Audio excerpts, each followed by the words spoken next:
Welcome, everyone. I'm Laura DeFranco, the CEO of Brave Healer Productions, where we have a mission to wake the world up to what's possible, one brave word at a time.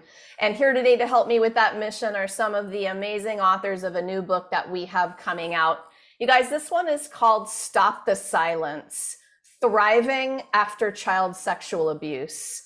We have a heavy topic today, and we're going to get into it with a start of huge thanks to Dr. Pamela J. Pine. She's the lead author of Stop the Silence, which is also her nonprofit organization.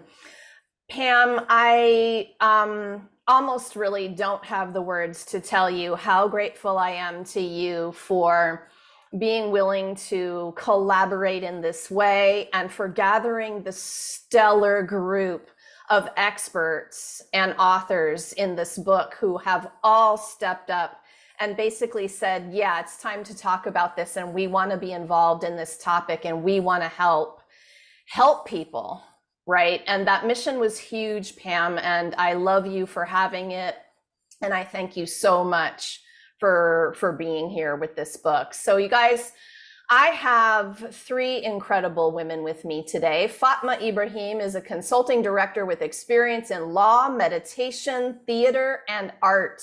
She is also an advocate addressing the impact of child sexual abuse on adult women.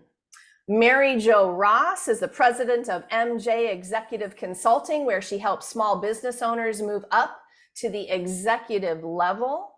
And Val Miola is president of Race Against Abuse of Children Everywhere Foundation, and author of The Monsters Game, a poetic look into the child behind the mask of a survivor. You guys, that was published under a pseudonym at Little Girl 413, and you can find that down below in the show notes when you look up that book.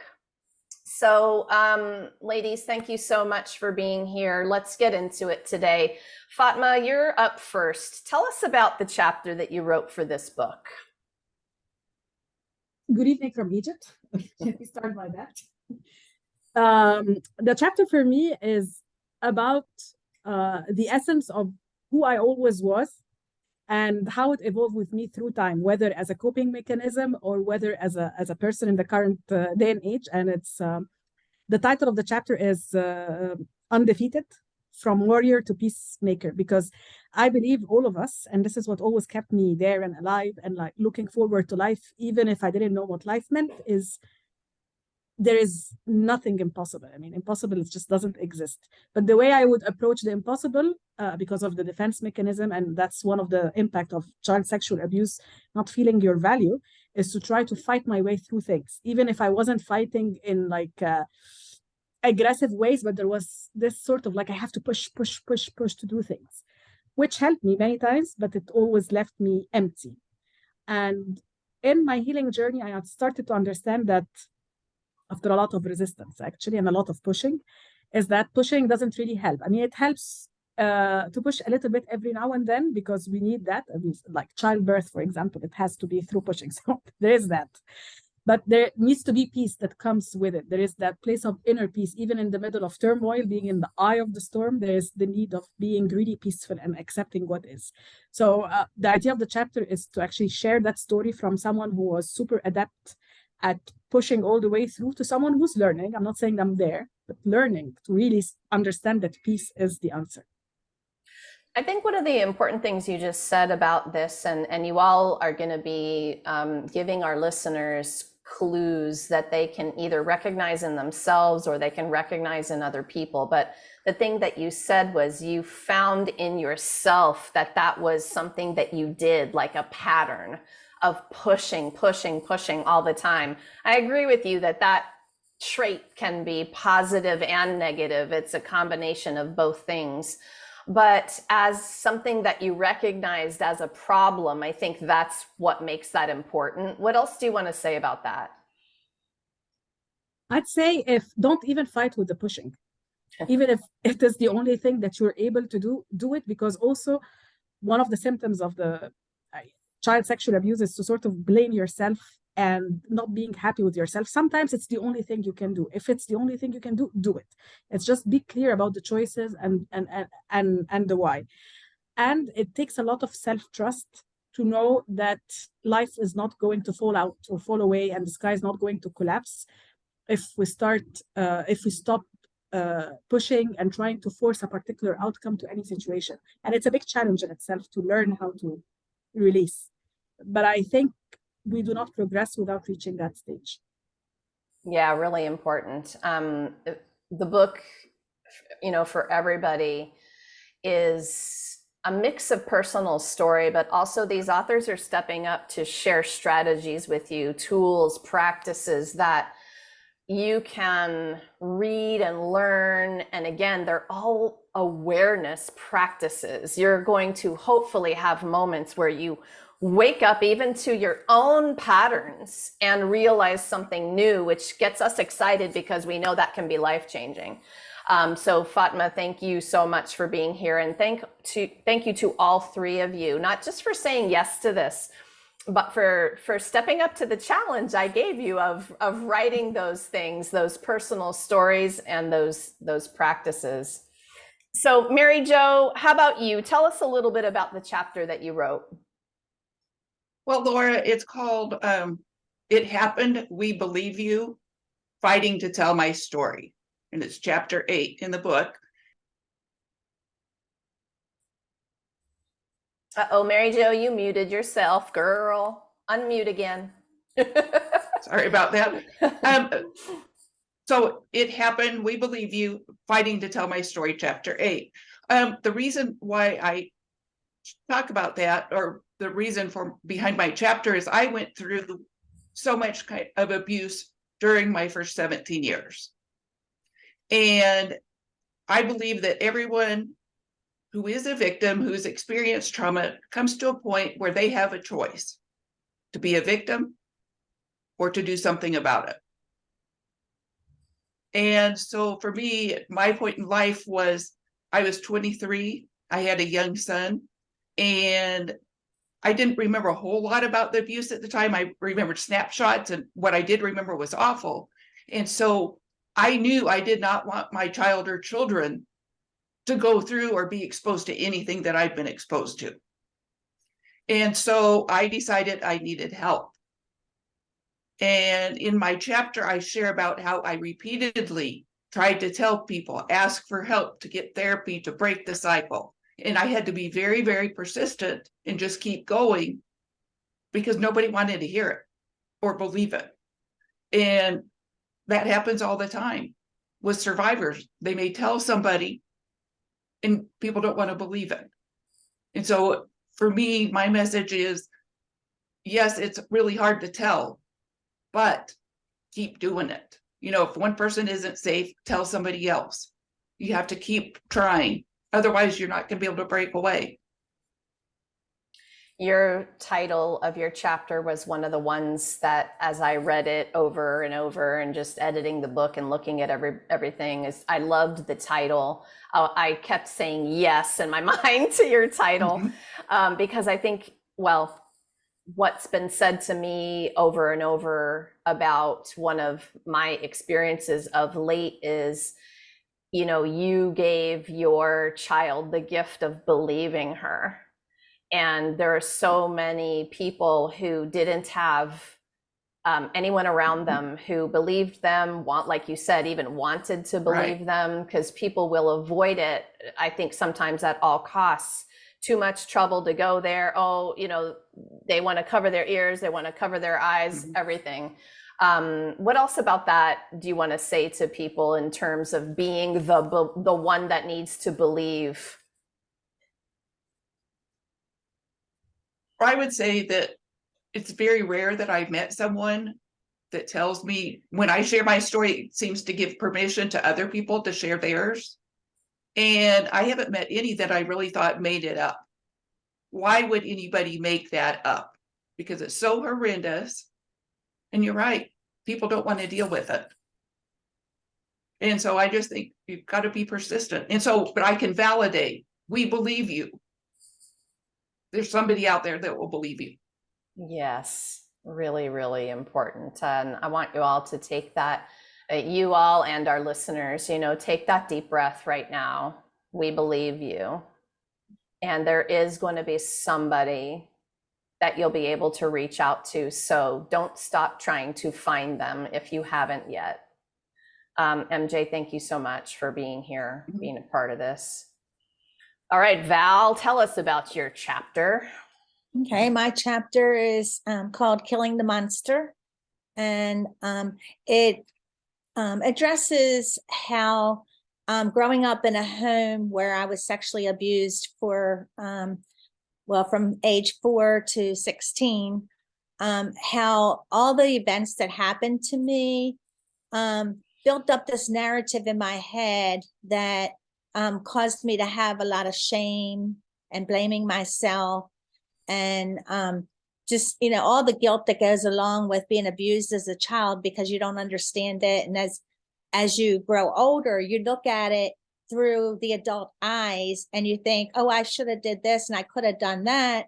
And you have all this narrative in your head that's not true, but it's hard to dispel all of that. So I go on to address, my journey into getting rid of that narrative in my head, and that's killing the monster. It's getting rid of the shame that I felt, all this time.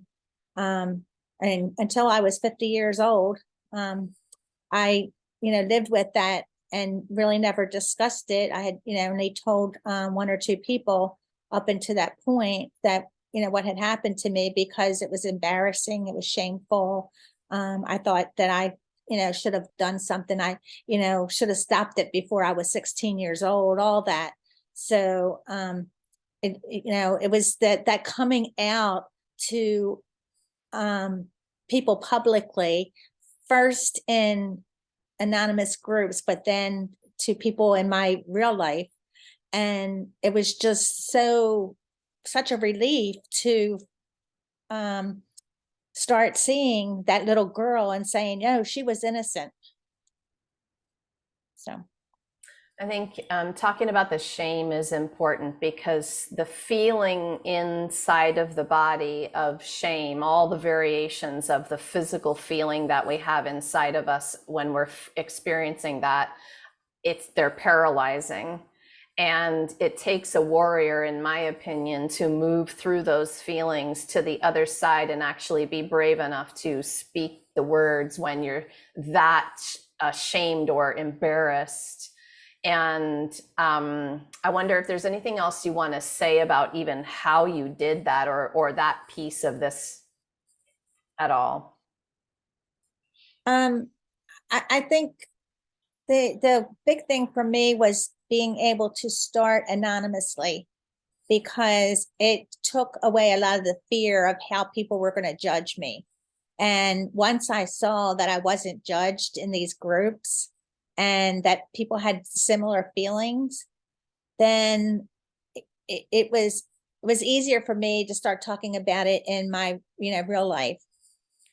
So and the important thing to me about writing, because that's when I began writing, when I started sharing, and I started writing in poetry, because I couldn't share in the words that I use in this book, which is very blunt about what happened to me.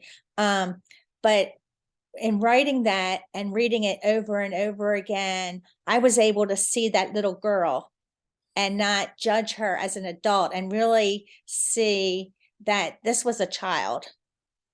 And for the first time in my life, when I was writing that, I was able to be angry, sad, all those feelings that I had repressed for 50 years. I was able to feel that and, free that from that little girl. Oh my gosh, what you're saying is so loaded with different wonderful things that I want people to really pause and understand. Is there's many, many different ways to express, and having it come up even so much later, some people would be like, oh my gosh, I have to do that. I have to feel it now. And what Val just said that I want you to hear is I was able to release and free it from me, which is underlying the reason why I want people to understand that they can go there in the healing process. The other thing you're making me think to say is that sometimes we just need help.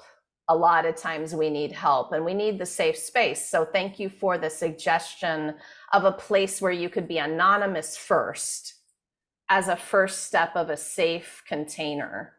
And it's really the safe containers that we continue to need to look for in the first person we tell that will believe us, in those groups, out loud later, not anonymous, all the things, right, need to be safe. And this is such a deep topic. Of course, we could talk about any aspect of it for hours, but it kind of gets me to one of the missions I have for this particular book. And Mary Jo, I'm going to start with you for this one. You know, this is a tough topic.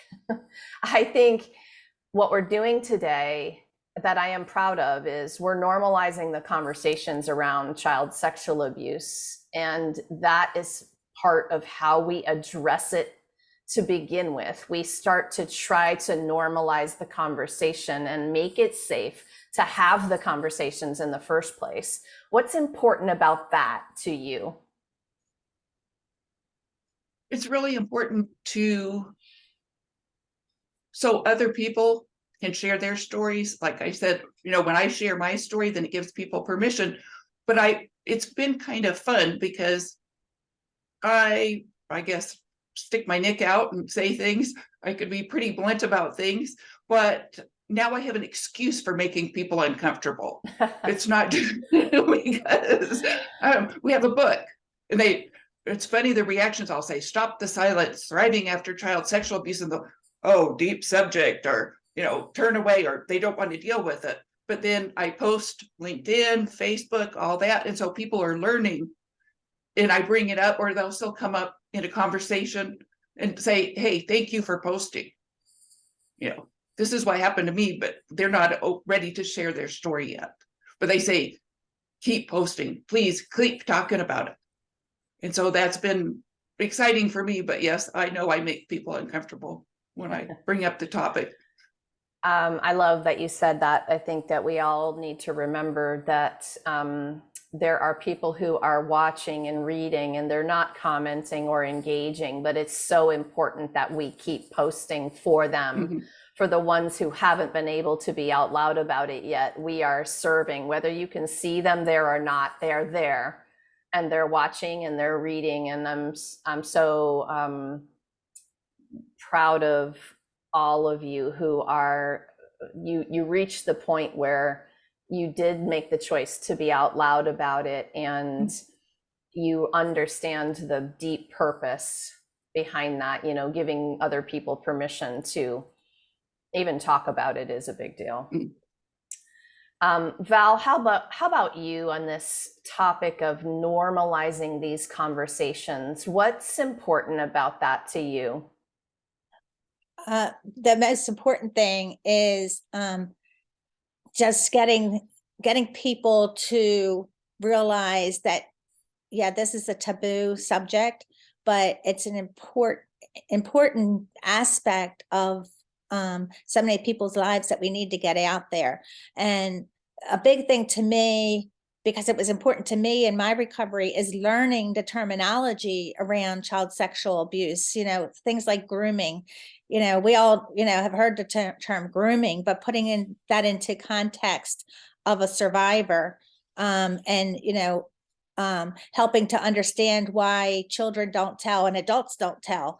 You know, all those terms that go along with child sexual abuse that a lot of people don't understand. You know, you hear the words, but not in the context of child sexual abuse, and putting all that in the context was really helpful to me. And I found it's helpful to other people.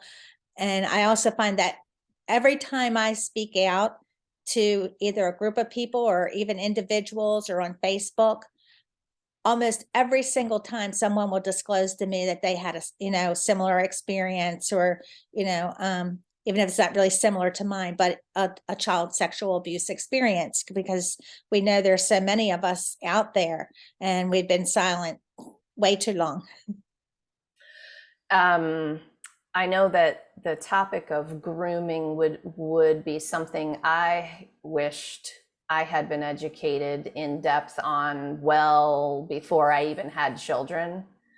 And that would have been an interesting thing, right? So I think that unless you are getting involved in those kinds of conversations, your groups that are parenting groups, the groups that, you know, as you're becoming a parent, but you don't really know anything about anything, that be included in some of the education.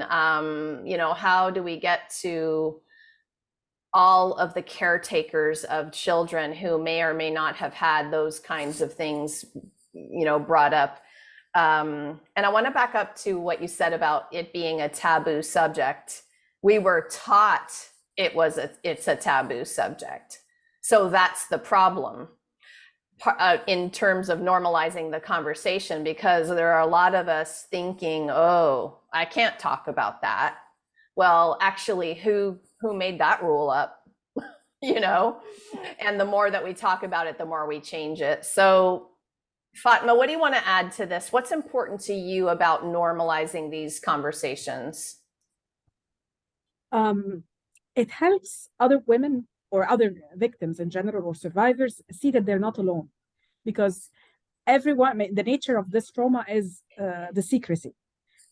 So as long as it's secret, it keeps growing like a cancer and we don't understand what's happening. And because it happened when we're very young, the brain hasn't developed also names to understand why we feel the way we feel. So it's if we feel depressed all the time, if we feel the shame, and we cannot even name the shame. I mean, the recent studies have talked about how shame is such a debilitating emotion that people do not even name it as such. So it's important for others to see that they're not alone, that most women who've gone through this have the same experience and they're not crazy, because people tend to think there's something inherently wrong with us. And if we talk about it like we talk about a headache, then it doesn't become that monster that we're afraid with. Yeah, really, really important. And you're hitting on that. I can, you know, anytime you tap into the feeling of shame or you even attempt to do that, it's like this huge, like, you keep that over there. It seems completely impossible. You're making me think of Brene Brown and all of her research on shame and all of the things that are being talked about now. But that is so true what you said there. It's so debilitating. And that's why we can reach out for some help in that arena. You know, we can touch it in a way that is less debilitating and then move from there, I hope, but it's a tough one. Fatma, you used the term victim. I think Val and MJ did as well. And it's this next question I have for all of you. Val, I'm going to start with you for this one. I've seen the terms victim, survivor, and thriver now. Is it important to you to stop using the word victim as a label? What are your thoughts about that? Well, it's kind of important to me. It's not the end all, but that using the term victim implies to me that I'm still letting it affect me, that it's still controlling part of my life, where survivor is more of, I beat this. I kicked this in the butt. I'm, kicking the monster's butt and, killing that monster. And then thriver to me. So I've always had this little voice in the back of my head that says, you should have known better. You could have did this, So to me, thriving is getting rid of that voice. And the less I hear that voice, the more I know I'm thriving. And that's the point I am now. It's like that voice is almost gone. Every once in a while it sneaks in there, but it's almost gone. And that, to me, that's the important thing. So, what we call it is, not so important to me, but the feelings of it are important. Yeah, that's nice. Thank you for starting that off with how you're defining each of those. And for you personally, we know it's going to be different for everybody, but I really love the way that you tied that into awareness of your mindset and the voices coming in, because I think that that kind of awareness is everything in terms of thriving for sure. Um, Fatma, how about you on this one? Those terms. What about the labels? What are your thoughts about this? I actually have very hard time adhering to any of the labels. I do use them, but I dislike all of them intensely. They are important because we have to have a name attached to an experience. But if I can find a word for experience, I would call it this way because it is an experience. Because all perpetrators are also victims. So if we want to remain in the duality and remain, I mean, I'm not saying that anyone needs to should go unpunished. Punishment is part of order, but punishment is never the solution on its own. So it's the idea of the dichotomy of who's right, who's wrong. Again, not defending. But if we still have that term where there is the feeling of powerlessness, which is at the center of this very particular trauma, feeling we're so weak, so vulnerable, which is true. I mean, this is what led us in that situation to start with. But a term is a term that keeps in any type of crime. I mean, it keeps reiterating the situation of good and bad and doesn't help society to move forward in the next step. Survivor for me has the issue of it's again the war. It's the flip side of the victim. And some people would find issue with the term survivor because during your healing journey, you could have had like 10 perfect years of like, oh, it's a topic that doesn't come to me. I am definitely even a thriver at that stage. But later on, something flips out and you start noticing things you haven't noticed in yourself before because we keep peeling the onion until our last breath. So you go back to being a victim in the sense of going back to feeling powerless. So if I would say I feel powerless, I feel it more empowering to a victim because the idea that someone is more powerful than me and keeps putting me in a particular status, a particular label feels very limiting. However, we need words. Otherwise, we cannot describe situations or experiences. It's a little bit of a catch-22, isn't it? And that's why I love hearing all the ways that you all talk about it, because it's going to help people kind of open up their world to how to define it for themselves. And really with awareness, we get a choice. So if we can give people more awareness, we're going to be able to give people more choices about how they live their lives in the day-to-day. And I'm so glad you brought up it could be decades later that you're triggered and you fall back into a moment where of healing, of a healing crisis is what I call it in our healing world.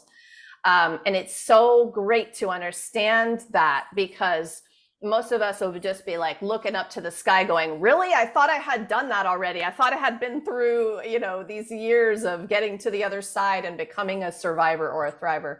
But gosh, yeah, the onion, right? Just one layer at a time. Mary Jo, what do you want to add to this conversation about your thoughts about the labels? Well, the labels, I worked in oncology for 20 years. And so somebody has cancer, so they're diagnosed. So that's kind of like a victim. Once they start treatment, they're a survivor. They go through whatever they're going through, all the process and everything. And then usually if they're in remission, then they're more of a thriver because they keep going. And so that just made me think of that is the difference between, for me, a victim is still more in the situation and isn't really doing anything about it, may be aware, but hasn't talked to anybody or taken any steps forward. But I think once somebody starts telling their story, they want help, they're asking for help, that's when they're on their journey for survivorship. And like you said, it's peeling an onion, right? Like now I have a very good life. I had a lot of years, ups and downs. And one thing that I thought I was, through a lot of stuff and understood it was doing great, but then I kept picking, my picker was broken when it come to male relationships because I was reenacting that trauma, finding the guys. And so it's like I had to keep all those layers to go through before I finally dealt with that. Said, okay, this is acceptable, this isn't. And so for me, that was part of my onion and survivor, and I kind of went back to victim, but now I'm doing a lot better in that area. I'm laughing at your word picker. My picker was broken. Yeah, go ahead, Val. What did you want to add? Yeah, you touched on something there about, being a victim. I think, we have to recognize that we were a victim before we can become a survivor and a thriver. For me, anyway, that was important to see that I was the victim and I wasn't part of that whole problem. So, that was a really big part of my healing is to admit that I was a victim, or to tell myself, hey, you were the victim. Yeah. Yeah, go ahead, MJ. Something for me was I had internalized all the messages, and you don't talk, and you asked for it, you brought it on, you wanted it, all that kind of stuff. And it took until having kids and looking at them, 3, 4, 5 years old, and how innocent they are, for me to really comprehend that I really didn't do anything wrong. Yeah, really, really important to allow that to sink in. And it can be so, so difficult to come to that point of realization. So I would like to leave our listeners with a feeling of empowerment. Fatma, I'll start with you. We authors, experts, we like to talk about ourselves more as guides and facilitators on this journey. We know that we don't fix people. We empower them, though, to connect to that inner wisdom, which is that awareness, that place they can move forward. So what's one way you'd like to help the listeners feel empowered about this topic that we're talking about today? What's one thing you want them to know? You can do it. I would say you can do it. If I did it, anyone can. So if they feel paralyzed by the shame, how do they do it? I know that's a big loaded question, but how would you answer that? That's actually a very timely question, because one of my onion layers coming up now is a new level of awareness of shame. And it is very paralyzing. I would say, first thing, let the paralysis be. In the sense of, it is okay to feel the shame, because one of the things, once we understand that we have been, I agree with Val and MJ, that once we understand that we didn't seek people to abuse us, and it takes years to actually sink in that we didn't do it ourselves, there is always a conflict between the logic and the mind and the heart. So sometimes we need to agree that the feeling is real, but the logic behind it isn't real. So it's nice to keep sort of like the awareness that, yes, I am feeling this way and I'm not going to change it. Let it be, because the more you let it be, the more it would change on its own. The difficulty of changing things is to sort of like, oh, I shouldn't feel this way. I should fight it over. I should do this. I should prove myself. This is what I have been doing all my life. Like, I am not this. But once I accept that this is how I feel, that I am worse than worse, that like for example, these days, I feel that I am too intense for people. I shouldn't be around people. And I accept me the way I am now. Like, I feel uncomfortable because, of course, my presence is triggering to people. But I'm here, I'm talking, and I'm acknowledging it publicly. And this is part of normalizing the conversation. It's not like I'm not being a victim of myself. It is what is happening. And it will pass. I know it will. I love everything about what you just said. Yes, thank you. Mary Jo, how about you on this one? What's that thing you want our listeners to know, something that will help them feel empowered? That you can do it, and that you can find somebody who will believe you and will help you. There's a lot of different supporters I had along the way, and there's hope, and you can have a really good laugh, a really good life after working through your issues, and it's possible. no matter how horrendous your abuse was, it is possible to survive and then thrive. Yes, a good life and a good laugh. I actually think Mm-hmm. sometimes we are stuck um, in habits and patterns of whatever, you guys fill in the blank. And in any moment, we can have that, we can live that life and have that laugh that we deserve. Val, how about you? Well, I think there's as many ways to heal as there are people. And we all have to find what works for us. And I think that's part of the power of this book, because there's so much offered in this book of how different people found different means of healing. And I just want to say to people, find what works for you. If you go down one path and it's not working for you, try another path, but it is important to have good people surrounding you that you can trust and support you. Because, after I came out of that anonymous world, it was so fearful to share in my real life, other than my husband, who I had told many, many years ago. But even like telling my best friend, like the first time that I told her it was my father and she knows my family, it was horrendous. I had so much, anxiety and shame and everything. But getting past that, finding those people you can trust, when she was so supportive, you find that's going to be so important in your healing, because they're going to reinforce that, you did nothing wrong. They're going to reinforce your feelings. They're going to accept your feelings.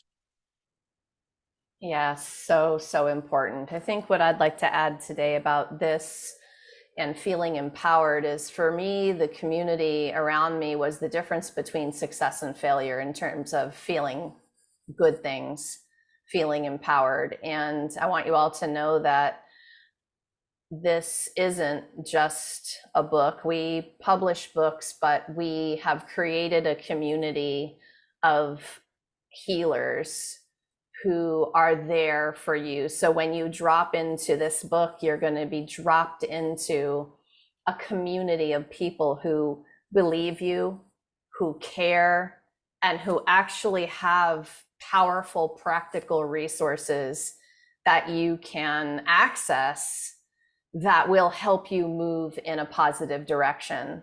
And that excites me so much. And I'm so proud of everybody who came into this project and created that community for our listeners and readers. So authors, thank you so much for what you do in the world and for being here to share it with everyone today. Thanks, ladies. Thank you, Laura. So back to our listeners, I want you to remember that we will have an online book launch party that's going to be, let's see, March 10th. I think I'm getting that right. 10 o'clock Eastern. We're going to be on Zoom, and I have the info below. You can register to join us and join all of our amazing authors who are going to be there to introduce themselves and offer some inspiration and wisdom about this topic. And if you happen to be listening anytime after that date, that just means you can hop over to Amazon and grab your copy of this amazing book called Stop the Silence: Thriving After Child Sexual Abuse.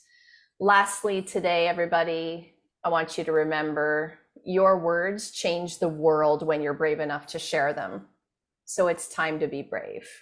See you next time, everyone. Bye, ladies. Thank you. Bye. Thank you.